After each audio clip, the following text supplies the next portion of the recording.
Hello mga Mariko at Pariko, ay welcome back to my channel. Ngayon ay naisipan namin na hugasan itong sasakyan na aming service sa pang-araw-araw na pamasok. Alam niyo bang napakalaki ng bagay ng sasakyan na to na pinahiram sa amin ng aming kumpanya, gawa nga ng ito ay ginagamit namin sa pamasok at pamimili ng aming mga pang-araw-araw na sa supply sa aming bahay. Kung bago ka pa lang sa aking channel at nagustuhan mo itong video na to, baka naman paki-like, share, at pa-follow na rin po.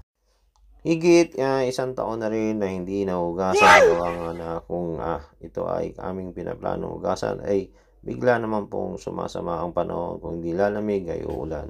Kadalasan po ay pag ganitong panahon ng mga October, usually ay nag-uulan na po dito. Ngayon sinamantala namin na medyo maaraw pero malamig pa rin ang panahon at mahangin. Nagtataka nga siguro yung mga ibang tao nakatingin sa amin. Ba't kami dito mga Pilipino ay naka-short samantala sila ay naka-jacket at saka naka-jogging pants na.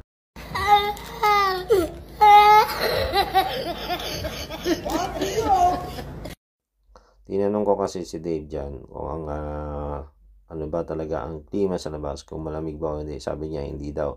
Kaya ako diyan nag-short at nagbibideo-video na rin ako. Sure yan ay papawisan sila dalawa dahil sa kakabras at kakakuskus dyan sa may kotse na service namin. Nagkamali pa nga kami dyan ng bili ng token. Gawa nga ng token para na 6 minutes ay puro sabon na pindot namin.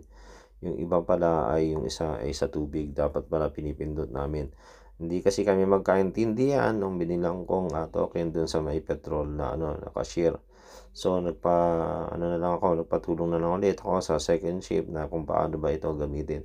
At nang lumabas ako, nakabili na ako ng token, ay ayun na pagana na pala nila yung tubig. So sa part na nga yan ay kanila nang binubuhusan. Hindi kasi namin alam na pala yung button para ng tubig ay hiwalay pala.